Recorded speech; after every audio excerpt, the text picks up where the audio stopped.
जब मैं यहाँ हूँ तो डरने की क्या जरूरत है। मैं निराकार और सर्वव्यापी हूँ। मैं हर चीज में और उससे परे भी मौजूद हूँ। मैं संपूर्ण ब्रह्मांड को व्याप्त करता हूँ। जो कुछ भी आप देखते हैं वो सब मिलाकर मैं ही हूँ। मैं न तो कांपता हूँ और न ही हिलता हूँ। यदि कोई अपना पूरा समय मुझ में समर्पित कर दे और मुझ में विश्राम करे तो उसे तन और मन के लिए किसी भी बात का भय नहीं रखना चाहिए। जो व्यक्ति केवल मुझे ही देखता है, मेरी लीलाओं को सुनता है और केवल मुझ में ही लीन रहता है, वो ईश्वर को प्राप्त कर लेगा। मेरा काम आशीर्वाद देना है। मैं किसी पर गुस्सा नहीं करता। क्या कोई माँ अपने बच्चों पर गुस्सा करेगी? क्या सागर अपना पानी वापस नदियों में भेज देगा? मैं आपको अंत तक ले जाऊंगा। ईश्वर के प्रति पूर्णतया समर्पित हो जाओ। यदि तुम मुझे अपने विचारों और लक्ष्यों का एकमात्र केंद्र बनाओगे तो तुम्हें सर्वोच्च लक्ष्य प्राप्त हो जाएगा। गुरु पर पूर्ण विश्वास रखो। यही एकमात्र साधना है। मैं अपने भक्त का दास हूं। मेरे पास रहो और चुप रहो।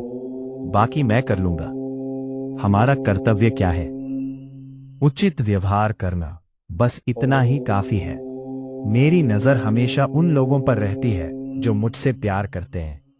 आप जो भी करें, आप जहां भी हों, हमेशा ये बात याद रखें, मैं आपके हर काम से अवगत हूं। मैं अपने भक्तों को किसी भी प्रकार की हानि नहीं होने दूंगा। यदि कोई श्रद्धालु गिरने वाला होता है तो मैं उसे सहारा देने के लिए अपने हाथ आगे बढ़ाता हूं। मैं दिन रात अपने लोगों के बारे में सोचता हूं। मैं बार बार उनके नाम लेता हूं। मेरा खजाना खुला है, लेकिन कोई भी उसमें से सामान लेने की गुंजाइश नहीं करता। मैं कहता हूं खो दो, लेकिन कोई परवाह नहीं करता। मेरे लोग अपनी मर्जी से मेरे पास नहीं आते। मैं ही उन्हें खोजता हूं और अपने पास लाता हूं। जो कुछ भी दिखाई देता है वह मेरा ही रूप है। चींटी, मक्खी, राजकुमार और कंगाल, मेरे लोग चाहे कितनी भी दूर क्यों ना हो, मैं उन्हें अपनी ओर उसी तरह खींच लेता हूं जैसे हम किसी पक्षी के पैर में बंधी रस्सी से उसे अपनी ओर आकर्षित करते हैं। मुझे भक्ति पसंद है। यह शरीर तो बस मेरा घर है। मेरे गुरु ने मुझे बहुत पहले ही इससे दूर कर दिया है। जो लोग यह सोचते हैं कि बाबा केवल शिरडी में ही है, वे मुझे बिल्कुल भी नहीं जानते। मेरी कृपा के बिना एक पत्ता भी नहीं हिल सकता। मैं सभी को एक समान दृष्टि से देखता हूं। मैं ईश्वर की अनुमति के बिना कुछ भी नहीं कर सकता। ईश्वर के दूत हर जगह मौजूद है और उनकी शक्तियां असीम है। मुझे दिन रात अपने बच्चों की देखभाल करनी पड़ती है और हर पैसे का हिसाब भगवान को देना पड़ता है। बुद्धिमान लोग प्रसन्न और अपने जीवन से संतुष्ट रहते हैं। यदि आप धनी हैं तो विनम्र रहें। फल लगने पर पौधे झुक जाते हैं। दान पुण्य में पैसा खर्च करें। उदार और दानशील बने, लेकिन फिजूल खर्ची न करें। अपने सांसारिक कार्यों को प्रसन्नतापूर्वक करते रहें, लेकिन ईश्वर को न भूलें। जीवन के कांटों के खिलाफ लात मत मारो। आपके पास जो भी प्राणी आए, चाहे वह मनुष्य हो या कोई अन्य, उसके साथ सम्मान पूर्वक व्यवहार करें। धन के महत्व को लेकर जुनूनी न बने। मनुष्य में दैवीयता को देखें। लोगों पर भौंकना मत और आक्रामक मत बनो, बल्कि दूसरों की शिकायतों को सहन करो। हमारे और दूसरों के बीच और तुम्हारे और मेरे बीच एक दीवार खड़ी है। इस दीवार को तोड़ दो। भूखों को भोजन, प्यासों को पानी और नंगों को वस्त्र दो। तब परमेश्वर प्रसन्न होगा। सबूरी, धैर्य आपको दूर स्थित लक्ष्य तक पहुंचाता है। चारों साधनाएं और 6 शास्त्र आवश्यक नहीं है। केवल अपने गुरु पर पूर्ण विश्वास रखना ही पर्याप्त है।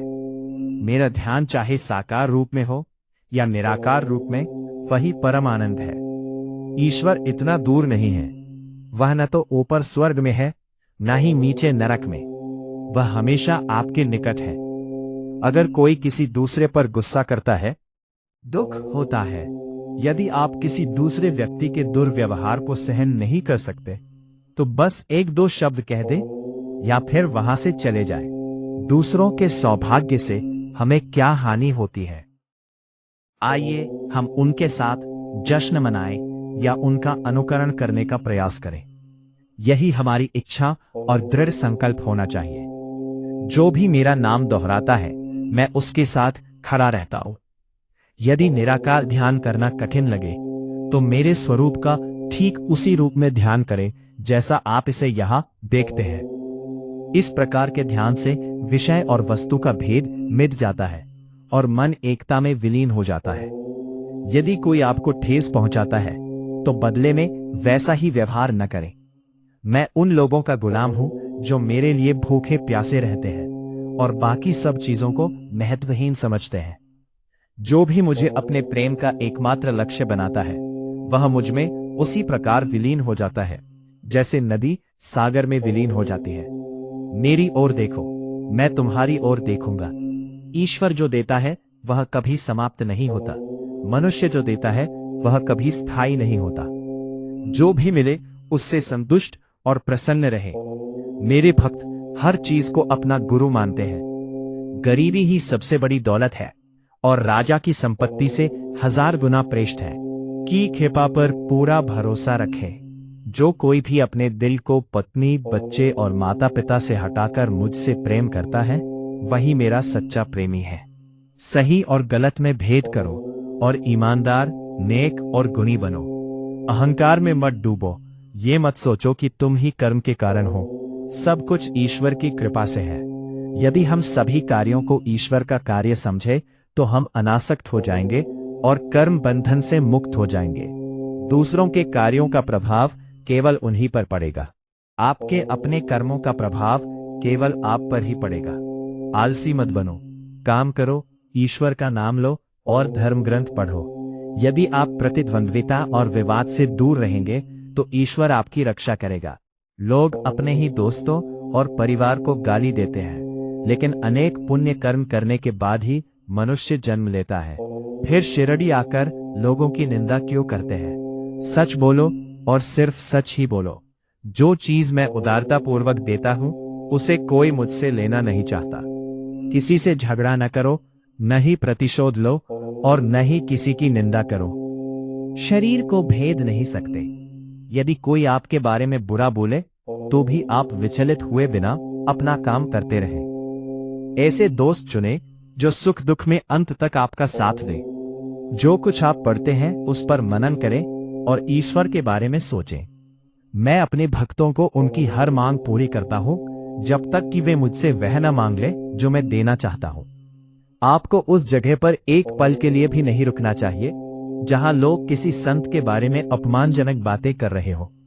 यदि आप अपने पास जो कुछ भी है उसे देना नहीं चाहते हैं, तो झूठ ना बोले और ये दावा ना करें कि आपके पास कुछ भी नहीं है, बल्कि विनम्रता पूर्वक ये कहकर मना कर दे कि परिस्थितियां या आपकी अपनी इच्छाएं आपको ऐसा करने से रोकती है।